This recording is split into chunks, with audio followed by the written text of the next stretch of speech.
Early January 1945, Eisenhower faced the worst command crisis of the war. His British Field Marshal had just insulted every American soldier at a press conference. His American generals were threatening mass resignation, and now Bernard Montgomery was demanding permanent command of 2 American armies. Eisenhower wasn't just looking at maps. He was carrying the weight of an alliance fraying at the seams.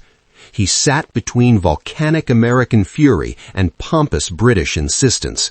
This wasn't just a command decision. This was a lonely battle to keep the Western world from eating itself before the war was won. Eisenhower couldn't fire Montgomery without destroying the alliance. He couldn't give Montgomery what he wanted without losing his American commanders. He needed a solution that would satisfy no one but might keep everyone in the war. He offered Montgomery a compromise. Keep 1 American army for the Rhine crossing. That was all. No permanent command, no strategic authority. 1 army for 1 operation. Montgomery would have to choose. Accept this humiliating reduction or lose everything. Eisenhower waited for his answer. January 7, 1945. Montgomery had stood before reporters and claimed he saved the Americans during the Battle of the Bulge. He described how he found American forces in disarray and organized the defense that stopped the Germans. He made it sound like American generals had panicked and British leadership had rescued them. The reaction was volcanic.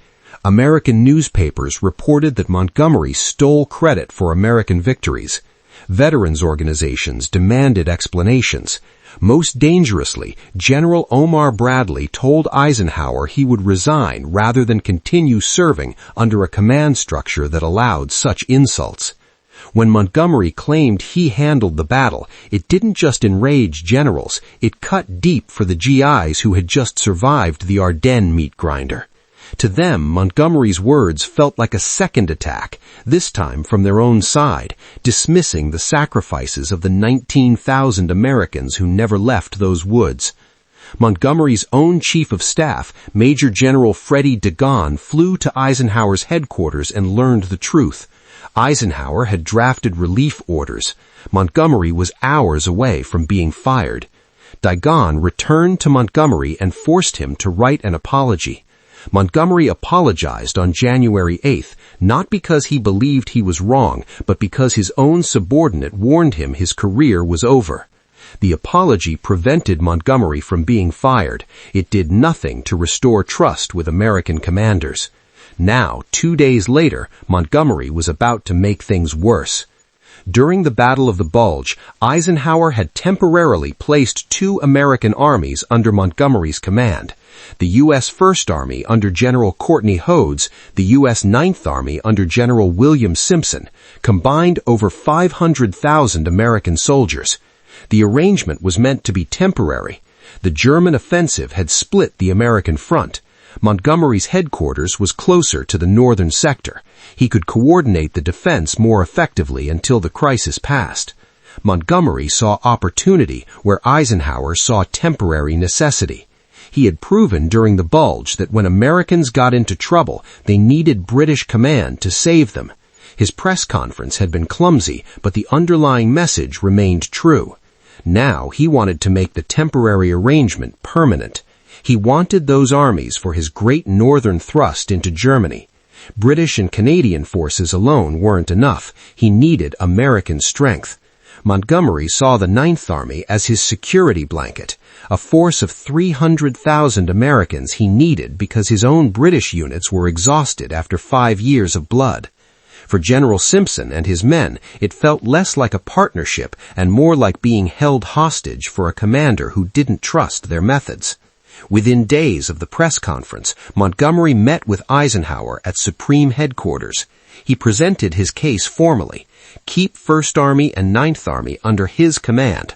Launch a concentrated offensive in the north. Drive to the Ruhr industrial region. End the war by May. Montgomery argued military logic.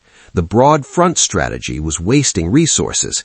American armies in the South were making limited progress. Everything should be concentrated for one massive thrust under unified command. He needed both armies for the plan to work. British forces were exhausted after 5 years of war. Canadian forces were under strength. American manpower was essential for breakthrough operations. Taking these armies away would doom the northern offensive. Eisenhower listened without interrupting. When Montgomery finished, Eisenhower's response was direct. The command arrangement had always been temporary. The armies would return to American command. Montgomery's face went cold. This would skydle his offensive. Eisenhower was making a military mistake for political reasons. Bradley had already made his position clear to Eisenhower. If Montgomery kept those armies permanently, Bradley would not accept it. He would not serve as an army group commander without armies to command. He would not watch Montgomery use American troops to pursue British strategic objectives while taking credit for American victories. Bradley's position was firm. He had commanded these armies since Normandy. They were his forces. Eisenhower's decision to place them temporarily under Montgomery during the Bulge had been operationally sensible. Making that arrangement permanent was politically impossible. Other American commanders supported Bradley. Eisenhower understood what Bradley was telling him. Keep Montgomery happy or keep American generals loyal. He could not do both. George Patton heard about Montgomery's demand and told Bradley he would resign alongside him.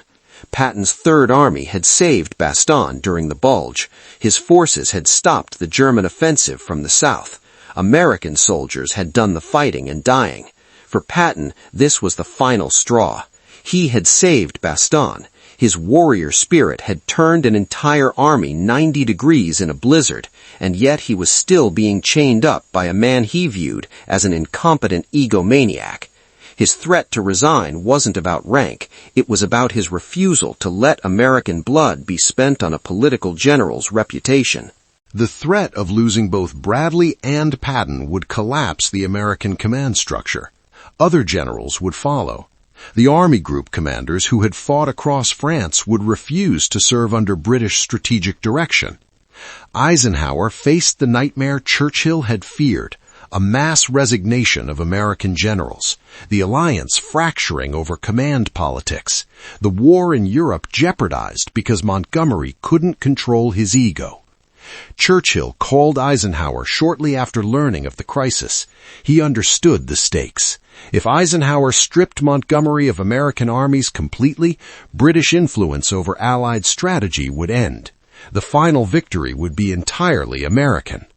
Churchill proposed a middle path. Let Montgomery keep the Ninth Army, return First Army to Bradley. This would give Montgomery enough American strength for the Rhine crossing while returning most forces to American command. Eisenhower accepted Churchill's compromise. It was the solution he needed. Bradley would get First Army back, Montgomery would keep just enough American strength to maintain British strategic relevance. The transfer would happen immediately. But Churchill also knew he needed to repair the damage Montgomery had caused. On January 18th, he stood before the House of Commons to swallow a bitter pill. Forced to repair the damage of Montgomery's ego, he publicly admitted that the British Empire was now the junior partner, declaring that American troops have done almost all the fighting and have suffered almost all the losses. It was a humiliating moment of political submission that highlighted just how much the world had changed since 1939. Eisenhower knew he couldn't just issue a memo. He had to deliver the reduction in force to Montgomery's face. He called Montgomery in to explain the terms. Churchill's compromise had given the framework: one army for Montgomery, one army back to Bradley. But Eisenhower added the critical restriction that Churchill hadn't specified. First Army would return to Bradley's command immediately. Montgomery could keep the Ninth Army, but only temporarily for the Rhine crossing operation. After the Rhine was crossed, Ninth Army would also return to American command. This was not negotiable. Montgomery would command Ninth Army for Operation Plunder. That was all. No permanent command, no continued authority after the operation. One army for one specific mission. Montgomery asked when the army would return after the Rhine crossing. Eisenhower said that would be determined by operational circumstances, but it would return. Montgomery protested that planning long-term operations required knowing his force structure. Eisenhower repeated that the decision was final. Montgomery understood what was being offered. Accept this reduced compromise or lose both armies immediately. Keep one army temporarily or command only British and Canadian forces for the rest of the war. He accepted. On January 17, 1945, First Army officially returned to Bradley's 12th Army Group. General Hodges now reported to Bradley, not Montgomery. The command structure returned to what it had been before the Bulge. Bradley was satisfied with this part of the compromise. He got his largest army back. Montgomery's authority over American forces was reduced to one army for one operation. The precedent that American armies would be commanded by Americans was re-established. But Bradley was not satisfied with Montgomery keeping Ninth Army even temporarily. He believed Montgomery would use the Rhine crossing to argue for extended command. He believed Montgomery would find reasons to delay returning the army. He told Eisenhower to watch Montgomery carefully. Eisenhower told Bradley the decision was made. Montgomery needed Ninth Army for the Rhine crossing. After that operation, the army would return. Period. Montgomery spent February and March planning Operation Plunder. The assault across the Rhine would be the largest river crossing of the war. Massive artillery bombardment. 2 airborne divisions dropped behind German lines. Ninth Army would be the southern prong of the attack. Simpson's Ninth Army worked closely with Montgomery's staff. Simpson respected Montgomery's organizational skills and thoroughness. The planning was meticulous, every detail anticipated. Montgomery's strength was preparing set-piece operations where nothing was left to chance. But Ninth Army officers noticed something troubling. Montgomery's staff talked about operations beyond the Rhine as if Ninth Army would remain under British command. Plans for advancing into northern Germany included Ninth Army forces. No one mentioned the army returning to American command after the crossing. The plans didn't just ignore Bradley. They treated the Ninth Army as a permanent fixture of the British 21st Army Group. Eisenhower said he would handle it after the Rhine was crossed. On March 22, 1945, Third Army reached the Rhine near Oppenheim. Within hours, elements of Third Army were across the river. Patton called Bradley immediately. His instructions were specific. Tell the world we're across. I want the world to know Third Army made it before Monty starts his engines. Patton's crossing was opportunistic. He saw a weakly defended section of river and attacked immediately. No massive preparation, no elaborate planning, just rapid exploitation of German weakness. This was more than a tactical victory. It was a demonstration of American mobile warfare doctrine in its purest form. Eisenhower heard about Patton's crossing and was furious. This was typical American recklessness. The Rhine required proper preparation. Patton had gotten lucky. The real crossing would be Operation Plunder, where professional planning ensured success. But Patton had proven something important. The Rhine could be crossed without Montgomery's elaborate preparations. American methods worked. The warrior had beaten the politician by one day. Operation Plunder launched on March 23, 1945. Over 300,000 Allied troops participated. Ninth Army attacked from the southern sector. British and Canadian forces attacked from the north. Massive artillery support. Airborne divisions seized key positions. Engineers constructed bridges under fire. The operation succeeded. Montgomery's forces crossed the Rhine and established a substantial bridgehead. German resistance was heavy, but Allied strength was overwhelming. By March 25th, forces were advancing beyond the river into Germany. Montgomery declared the operation a complete success. Perfect execution. The northern route into Germany was open. British and Commonwealth forces had led a massive river assault that demonstrated careful planning could overcome any obstacle. American newspapers noted that Patton had crossed first with fewer casualties and less preparation. Operation Plunder was impressive, but it followed Patton's proof that the Rhine could be taken rapidly. Simpson's Ninth Army performed excellently during the operation. American troops had done much of the fighting. Montgomery praised their performance. He told his staff the army was essential for operations beyond the Rhine. After the Rhine crossing, Montgomery's staff submitted operational plans for advancing into northern Germany. The plans included Ninth Army forces. Montgomery argued that removing Ninth Army now would disrupt operations that were already underway. He told Eisenhower that the Ruhr encirclement required continued unity of command. Ninth Army was positioned to complete the encirclement from the south. Transferring the army to American command in the middle of the operation would be militarily foolish. The irony was a jagged pill for the Americans to swallow. Patton had been starved of fuel in September to prop up Montgomery's 90% successful failure at Market Garden.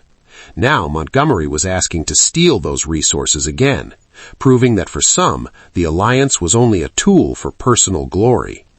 Eisenhower saw exactly what Patton had predicted. Montgomery was using operational necessity to extend his command of Ninth Army indefinitely. Every operation led to another that supposedly required keeping the army under British command. Montgomery told Eisenhower the time had come. Montgomery had his Rhine crossing. The operation was successful. Now return the army as promised. Eisenhower agreed. On April 4, 1945, Ninth Army officially returned to Bradley's 12th Army Group. The transfer was final. Montgomery commanded only British and Canadian forces for the rest of the war. Montgomery protested to Churchill. This would stymie his advance into northern Germany. Ninth Army had been essential to every operation since the Rhine crossing. Taking it away now made no military sense. Churchill did not intervene. The political cost of fighting this battle was too high. Britain's influence over Allied strategy had been declining since D-Day.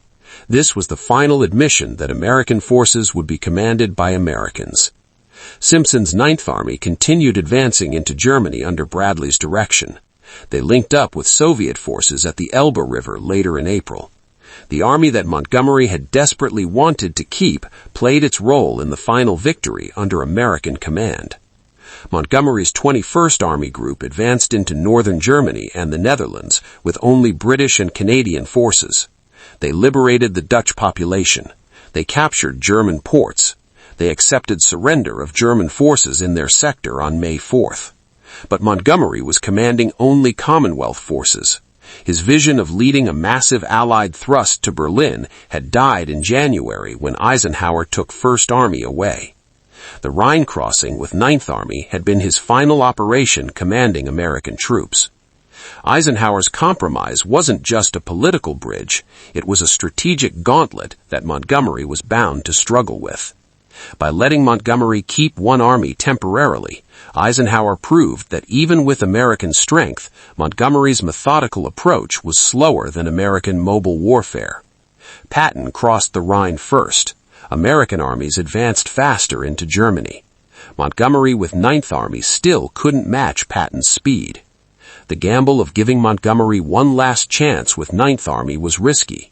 4 months earlier, Montgomery's Operation Market Garden had failed disastrously, despite intelligence warnings he ignored. Montgomery had called that failure 90% successful and faced no consequences. Eisenhower was betting Montgomery had learned from that disaster. He hadn't. When Montgomery tried to keep Ninth Army permanently after the Rhine crossing, Eisenhower had justification to take it away. Montgomery had been given his chance. He had gotten his elaborate operation. Now American armies would finish the war under American command, using American operational methods. The lesson? Coalition warfare requires trust, and Montgomery destroyed that trust with his press conference. Eisenhower gave him one last chance with Ninth Army. Montgomery tried to exploit it. He lost everything. In the end, Montgomery's vision of a great northern thrust to Berlin didn't die in a German ambush. It died in a press room. By choosing his ego over the alliance, he lost the trust of the men he needed most. Eisenhower gave him enough rope to hang himself, and Montgomery used every inch.